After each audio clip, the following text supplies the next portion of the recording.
community of Shiloh.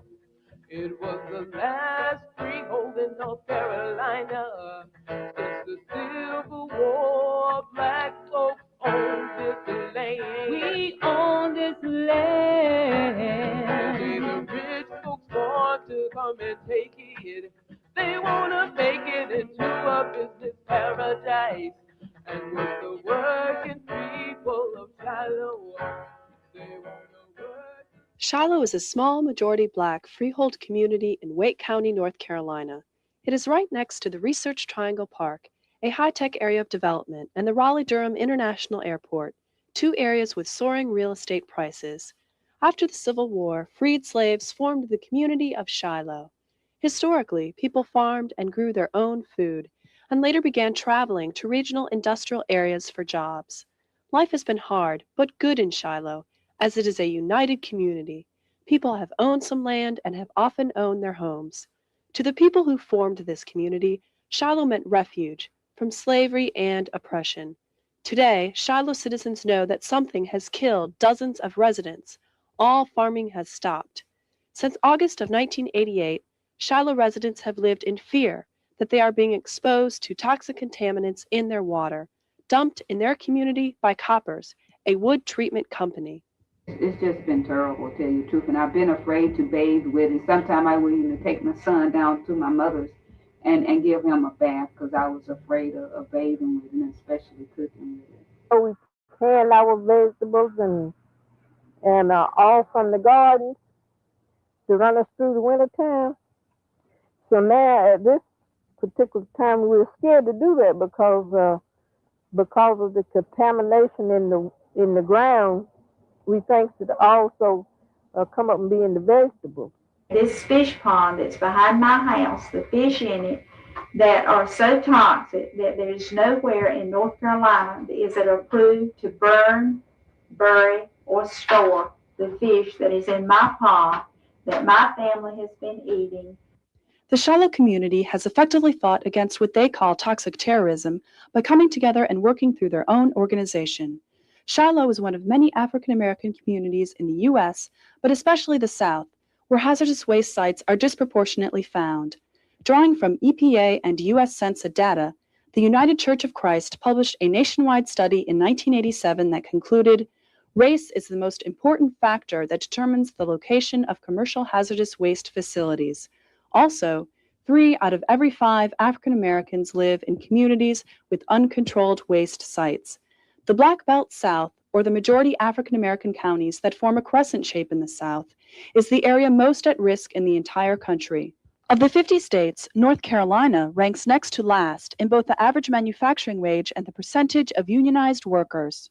The corporate toxic terrorism on the Black Belt community of Shiloh puts the residents there even more at risk, since they already face the double oppression for being Black and for being workers. It's very hard to make a living. A lot of people who live in Shiloh work in industries that pay minimum wage or slightly higher, $5 or something like that an hour, and most people have to work part-time jobs too. If we get sick or anything, we're not even able to pay the doctors and the hospitals and all like that when we're having to pay $1,000 a day or whatever the case may be. The Shiloh community has long recognized the need for organization to address these oppressive conditions. Shiloh has a history of struggle. From the end of slavery, people, struggling to own property, the community just struggling to make their own survival. The community had a co-op, where people bought and sold their goods there. In 1985, the Shiloh community, under the leadership of women from the Home Demonstration Club, formed the Shiloh Coalition for Community Control and Improvement to unite against the development attacks on the community, such as industrial and airport growth, property value inflation, road development, zoning changes, and foul and depleted water. The organization achieved a number of victories on roads and zoning. The Black Workers for Justice provided organizational assistance, helping the Shiloh Coalition to develop its course of action. The Shiloh Coalition was closely united to the church, which has been a unifying force in the community. The main goal of the Shiloh Coalition for Community Control and Improvement is just that, community control an improvement to maintain a certain standard of living in the community and have control over uh, what the future of our community will be like. Today, the Shiloh Coalition is focusing much of its organizing efforts on the toxic terrorism in their community. So one of the first steps was gathering information and investigation, and then shortly following that, meetings to let people know, what had going on, and make them aware of the contamination of the wells, and then set up a program with how to deal with that. The Shiloh Coalition, which includes workers and union representatives, quickly saw the need for the community to bring together its own body of information on the water contamination. In April of 1989, the group organized a public hearing. This event combined the input of community members, workers, and their allies. We invited different elected representatives there to hear what was going on. We had panelists who were labor leaders in the area, community leaders, legal attorneys, just people who we've had dealings with, just to come and collect testimony about exactly what was going on in the community, how this contamination issue had affected the community, and that was a major stepping stone for us. With the information they gathered, the Shiloh Coalition pieced together the details of the contamination. From 1968 to 1975, the Koppers Company processed treated wood using PCP or pentachlorophenol. Workers in the treatment building sprayed a mixture of PCP and IPE or isopropyl ether onto wood. PCP solution that didn't penetrate wood was wasted directly to lagoons and a pond on site. From these areas, the contamination easily traveled to underground streams throughout Shiloh. In other sections of the plant, workers cut, drilled, and sanded the wood. Koppers bought the plant in 1962, providing the first source of industrial jobs in the area. Many Shiloh residents worked at the Koppers plant, and for them, the health effects have been severe. All the ones I know that worked in the treatment process that I knew that were good friends, they just dropped dead. A lot of the illnesses that we see there, well, the people that we know who have died, who worked at the plant, we just know that they were relatively young. The sicknesses were not something that went on over years. As the Shiloh Coalition uncovered the basic facts of the contamination, they also uncovered the details of a long-term information blackout on the part of Koppers and some governmental agencies. As early as 1972, Koppers was recording the existence of PCP in wells at the plant. In 1980, the EPA identified high levels of PCP in the Koppers Pond sediment, 6,000 times that acceptable in groundwater. The EPA's investigation was considered complete when Koppers agreed to remove waste piles and contaminated pond sediment. However, Koppers never removed any sediment, only the waste piles. One chief official even declared the case closed. There was not an effort to test wells until actually September of 1987, which is the first time that off-site wells, possibly 8 wells in the area, including the church's well, were found to be contaminated with what at that point were called low levels of pentachlorophenol. But it wasn't until August of 1988 that the EPA even informed Shiloh residents of the PCP contamination, 16 years after Koppers first discovered it and 8 years after the EPA did. At this time, the Shiloh site had the highest severity EPA ranking for groundwater contamination of any site in North Carolina. As residents unraveled the confusing timetable of this poisoning, they realized how long this situation had remained ignored. They found that no government agency had given consistent and accurate information about health risks, nor had they admitted when there was a problem or investigated in a timely manner. And I saw a pamphlet that was published by the state of North Carolina's on fishery. And the Nedlands Pond had worse dioxins in the fish than anywhere in the state of North Carolina. And the thing that really gets me is to think that the EPA came out and they got our fish and they analyzed our fish. And booklets was written on them that was given to other people across the state.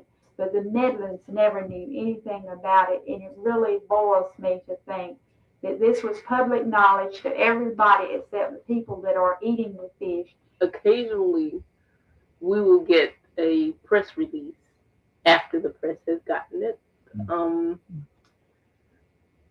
Occasionally, we will get a letter after the press has gotten it.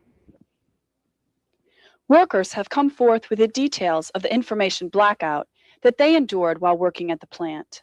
Until the publication on the contamination, I wasn't even aware of what chemicals they were using. Coppers never told me anything about any health hazards working at the plant. They should have been telling us at least once a month or every 6 months this stuff could be hazardous to your health or whatever. But they haven't been educating the people on it, kind of working condition we was in. Oh no. All they were concerned with was on the job injury. If you didn't get hurt on the job from a saw or a nail or something like that, nothing else was, any concern. Responding to requests and pressure from the Shiloh Coalition, the State Health Department conducted a cluster study to examine the health consequences of PCP exposure for people living close to the site. The study claims that there are no abnormal levels of cancer in Shiloh, yet fails to compare the levels with other similar areas. Nor did the study look at the other health effects of PCP exposure. We feel like it was very premature to say that there is no health problem here. In fact, it was irresponsible to say that there's no health problem here, given the fact that a number of the problems we're not going to see for a long time. Although the EPA continues to state that there are no health effects among Shiloh residents due to the contamination, they have notified numerous residents not to drink their well water or to take baths in it. Reputable studies indicate that Shiloh residents have been subjected to quantities that put them at risk. The well at the Shiloh Baptist Church has PCP contamination 31 times the level that causes cancer in animals, according to levels determined by a national toxicology study. 8 countries have entirely banned the production of PCP. Also present in commercial-grade PCP are dioxins, the most potent cancer-causing compounds known on Earth. Residents note an alarming rate of health problems occurring, often matching health effects of PCP and dioxins, such as cancer and circulatory problems. A lot of people in this community, every other house, someone have died with cancer. There's a high incidence of high blood pressure. A lot of people write that off as being typical of the African Americans, but for everybody to suffer from this, and that's what it is, children as well as adults, then I think there's something, there has to be a little more than that there. From testimony gathered at the public hearing and with technical assistance from the Clean Water Fund, the Shiloh Coalition formulated a set of demands. These demands were submitted to the EPA and to all elected officials responsible to the community, such as officials in Morrisville, the adjacent municipality. Overall, the public hearing was a significant organizing event for the Shiloh Coalition. It put the EPA on notice, one. It put the state on notice. It put Morrisville on notice. It let put the representatives on notice that we put you in office and this is going on here and we need you to be accountable to our community. You come to us for our vote. Now this is what we need you to do for us. And we got pretty good response by doing that.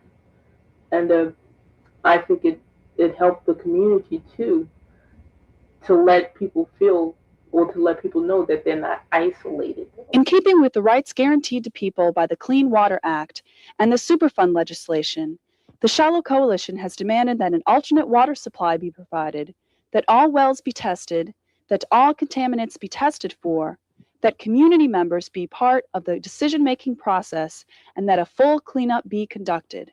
They have also demanded a community and worker health screening. In the spring of 1990, the union at the plant tried to get a company-paid health screening during contract negotiations, but were told that the cost was too high. Overall, due to the widespread abuse and repression of Southern workers, union members at the plant have feared losing their jobs, and this has kept them from forcing the company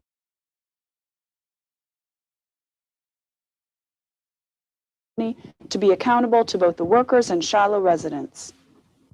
I think the union could have done more to address the health problem of coppers. The people in the union was too afraid to make too many complaints about the working condition. Afraid to make lose the job, lose the position, or whatever. EPA has not, there is not going to be a further action of doing health screening. Because of a lack of response to its demands in general, but in particular for a health screening, the Shiloh Coalition, with support from the North Carolina Student Rural Health Coalition, has formed a health committee to organize its own screening and survey. The Shiloh Coalition has continued to gather accurate health information, and the community has organized a committee to apply for a technical assistance grant from the EPA to aid in gathering and presenting health and technical information to the community so that they can make informed decisions. In 1988, the State Superfund Agency put the copper site on the National Superfund list, a list of the 400 most highly toxic waste sites in the country. The plant in Shiloh continues to operate as part of the multinational Beezers Company, which has bought out coppers nationwide. Not only then does Beezers own the toxic pond in Shiloh, but all of the other 6 toxic copper sites across the country on the Superfund list. I believe Mr. Beezer did a due diligence study of coppers before he purchased it, and I think he felt that it was a good buy. The Shiloh Coalition is pressuring Beezers to be accountable to both the community and workers, since they now legally bear responsibility for the cleanup. If they have messed up, I think that they ought to clean up. No more than right. And then I would like to work with the community, and we are in the process of preparing newsletters and trying to respond to questions. I have learned that dealing with Beezer, they don't always tell the truth. I started working on the site in September 1988, and since that time with the quarterly monitoring and the work plan, we've probably spent in the neighborhood of $250,000, probably. This beaver and copper, they'll spend $10 million to keep you from getting 10 cents. I think the thing that also gets me upset is the fact that this company contaminates fish, contaminates surface water, contaminates groundwater, soil, people's wells. It's never been fined, it's never been penalized, it's never been cited for violating any state or federal regulation. The Division of Environmental Management has never even come out here. From the Shiloh Coalition's interaction with the Coppers and Beezers corporations, they have discovered that the companies have followed the path of most other corporate contaminators, putting profit before people. However, the Shiloh Coalition has been able to force Beezers to pay for a connection fee for Morrisville Water and to pay for installing more water lines. In an attempt to clean up toxic sites first, and then later get responsible companies to pay for it, the federal government has set up the Superfund process. However, because of the federal government's lack of a commitment to adequately fund this process, the EPA must bargain with industry to conduct investigations and then cleanups of toxic waste sites. Well, I think EPA needs to come in and clean up. They haven't cleaned up one thing since this whole thing been going on. The cost is a big factor in what Beezer is sampling. And they're sampling everywhere. That would be the next point for the contamination to migrate. From what I've seen, they are covering it. And I don't think it's going to skip a very long area. Now, how do they know that the one that they missed was the one where it was contaminated? You may not like the answer we're going to give you, but it's our job to find your answer. We got 12 federal facilities. One federal facility has 500 sites on it. Now, it's no excuse that we can't answer your Coupled needs. with the EPA's lack of resources and staff is an unwillingness on the part of EPA administration to challenge industry, thus making it necessary that communities struggle with EPA itself to force it to carry out its own stated objectives. Shiloh residents have learned the importance of group action in forcing agencies such as the EPA to be accountable to communities and workers. Barbara Benoit from the EPA did talk to us, and it was after the coalition had really pushed and joined together, the Shiloh Coalition had joined together and everybody was writing letters, and we wrote a petition to Raleigh, to Dr. Levain and all, that the EPA has been involved in it now, and Barbara Minoy will talk to you now, that we used to didn't have any idea who in the EPA to get hold of. The Shiloh Coalition has been successful in forcing the EPA to adopt a timeline for action, to hold an additional public hearing, to test for dioxins, and to communicate with residents. It's taken communities like ours and workers to hold companies accountable and officials accountable, EPA accountable, and state officials, local officials, what have you, to ensure that these projects are brought to their attention and that cleanup can occur. The Shiloh Coalition has also called on elected officials to respond to the toxic terrorism. The town commissioners and mayor of Morrisville, the municipality next to Shiloh, have generally not responded to the needs of the Shiloh people, but rather to the interests of corporate investors. The motivations of Morrisville are strictly tax-based and money. Morrisville exercised extraterritorial jurisdiction over Shiloh, since many Shiloh residents could not vote for Morrisville officials, but their actions directly impacted on the community of Shiloh. For example, industrial water lines, not residential as Shiloh residents need, were laid soon after the contamination issue became public. However, we were not involved in any of the meetings, any of the decisions as to where the line should go, or which households should be included or covered or hooked into the line. It was basically closed meetings with them, with no input whatsoever from anybody from the community. Well, I certainly feel real positive about the installation of almost 4 miles of water mains. Morrisville is requiring Shiloh residents, many of whom are elderly and on a fixed income, to annex into the town and pay high taxes on their inherited land. And we've also taken a stance that with the lines that are being put in now, that people who are not annexed into the town of Morrisville should not be forced to annex simply to have access to the water itself, because people are not responsible for contamination. And we feel that basically this is a form of blackmail in order to force people to annex in order to get water for something that they had no control over to start with. A municipal corporation in North Carolina is a creature of the state, and it is a corporation. Its taxpayers are very much like the stockholders. If somebody wants the services, the urban services offered by the city, then they join in with the city. The only reason I annexed due to the water. Well, I really don't think they're giving me anything by annexing. The Shiloh Coalition has repeatedly asked the EPA to intervene in the struggle with Morrisville in order that the legal right to an alternate water supply be granted. And we're aware that EPA sent a hand-delivered letter to Morrisville, highly suggesting that they waive their annexation right in order to allow people to hook into the water line, because of the whole health risk factor there. Is there anything, or can EPA do something much stronger than simply send a letter to Morrisville to ask them to waive the annexation right? We know it can be done. The federal government does not like to get involved in municipalities' business. Only when the Shiloh Coalition has organized and petitioned the Town Council of Morrisville have they won any concessions from the town. The Shiloh Coalition has reduced the amount people have to pay for water hookup and has forced Morrisville to put in more residential water lines. The Shiloh Coalition has also called on other elected officials.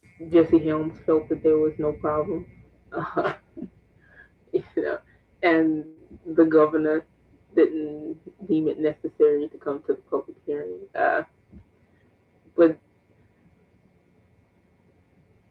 some officials have been responsive. A few officials have been responsive. A few of them know that, the community of Shiloh, they got a certain amount of votes from the community, or they won a certain number of votes from that precinct.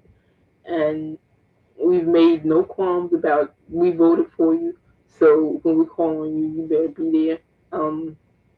we have no problems telling people that we want you to be accountable to the community, and we'll vote on you based on how you support our community. Because Shiloh is an unincorporated community, like many rural African American communities throughout the Black Belt South, it does not have as much local control and the political power it would have if it democratically controlled its own resources. Not being incorporated, in my eyes, has been a barrier to the work because we've had to deal with a lot of problems we wouldn't have had to deal with if we were incorporated, namely zoning issues. If you're incorporated, you control how things are zoned around you. Therefore, you control what kind of development goes on around you. The relationship with the EPA and with Beezer would be totally different. There wouldn't be this backroom meeting atmosphere type thing. Things would be much more above board. People would know, what was going on. Nonetheless, the Shiloh Coalition continues to fight for the will and needs of its citizens. Like dozens of other toxic sites across the country, the EPA has been willing to take decisive action only after community is destroyed. But Shiloh is different because people are fighting back and organizing. You're looking at one of the best cases in the country of a community coming together and getting something done. Clearly, we've seen from Shiloh that government is not going to play the leading role in ensuring that this environment is safe for us to live in, safe for our children to grow up in. It's only when grassroots people are organized, do stand up, do speak out, are determined to fight, are determined to do whatever it may take to get a situation cleaned up or to get attention drawn to an environmental problem that things happen. Overall, by their organizational strategy, the Shiloh Coalition has challenged the information blackout and gathered their own information, which they have used to educate the community. With this knowledge, they were then able to formulate and fight for their demands, which has forced the EPA, Morrisville, and the Beezers Company to act quicker and to be more responsive to the needs of the community. If the Shiloh Coalition had not joined together and banded the community together, the black and the white together, we would have never accomplished anything. They have a similar problem to this as far as the contamination. Just keep fighting. And if you don't have it in your community, don't let them come. I think if they really want for the coalition, I think some of the people would have just sat back. This is going on all over. It's going on particularly in the South, in the Black Belt South, and poor working class communities. It is a struggle of self-determination. It is a struggle of controlling what goes on in your communities. On the whole, all the battles that we've fought, we've won a majority of them, and we're determined that we're going to win this war in the end. Free, got to be free. Free, got to be free. Free, got to be free. Free, got to be free. Well, here's the story of Shiloh. It was the last freehold in North Carolina. Since the Civil War, black folks own this land. We own this land. Today the rich folks want to come and take it. They want to make it into a business paradise. And with the working people of Shiloh, they want to work us all for a dime. They're not gonna take it. We're organizing the people of Shiloh, the sons and daughters of slaves. They're not gonna take We're it. We're gonna hold on to our heritage, hold on to our land and our future. Because self-determination, reservation and liberation and anarchy. We're gonna be free, got to be free. Free, we got to be free.